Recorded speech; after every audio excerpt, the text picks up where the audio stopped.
రైతు సోదరులందరికీ నమస్కారం. ఈరోజు జనవరి 6, 2024 సోమవారం. ఈరోజు మన మదనపల్లి మార్కెట్లో టాప్ రేట్ ఎంత వెళ్ళింది, అలాగే దిగుమతులు ఎలా ఉన్నాయని తెలుసుకుందాము. ఈరోజు ముందుగా టాప్ రేట్ గురించి మాట్లాడుకున్నట్టయితే 280 రూపాయలుగా ఉంది. నిన్నటితో పోలిస్తే మళ్ళీ ఈరోజు ధర అనేది తగ్గడం జరిగింది. 20 రూపాయలు అయితే తగ్గింది, పెద్దగా మార్పు అయితే లేదు.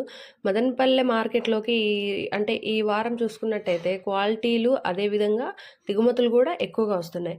అందువల్ల ఈ ధర అనేది పెరగడం లేదు. అదే మెయిన్ రీజన్, అంతకుమించి రీజన్ అయితే వేరే ఏం లేదు. దిగుమతులు అనేటివి చాలా ఎక్కువ వస్తున్నాయి కాబట్టి ఈ ధర అనేది కూడా పెరగడం లేదు. ఇక first quality, second quality, third quality చూసుకున్నట్టయితే ఫస్ట్ క్వాలిటీ చూసుకుంటే 220 నుంచి 270 లోపల అయితే వెళ్తున్నాయి.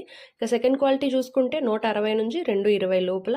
ఇంక ఈ మచ్చకాయలు, పొడికాయలు, మిక్సింగ్ కాయలు, జ్యూస్ కాయలు ఇవన్నీ కూడా 150 లోపల అయితే వెళ్తున్నాయి. ఇది ఈరోజు మన మదనపల్లె మార్కెట్లో అప్డేట్. ప్రతిరోజు ఇలాంటి అప్డేట్స్ మీరు మిస్ అవ్వకుండా తెలుసుకోవాలి అనుకుంటే వెంటనే మన ఛానల్ని సబ్స్క్రైబ్ చేసుకోండి. అలాగే వీడియోకి ఒక లైక్ కొట్టి షేర్ చేసి సపోర్ట్ చేయండి. ఈరోజు సూపర్ టాప్ 220.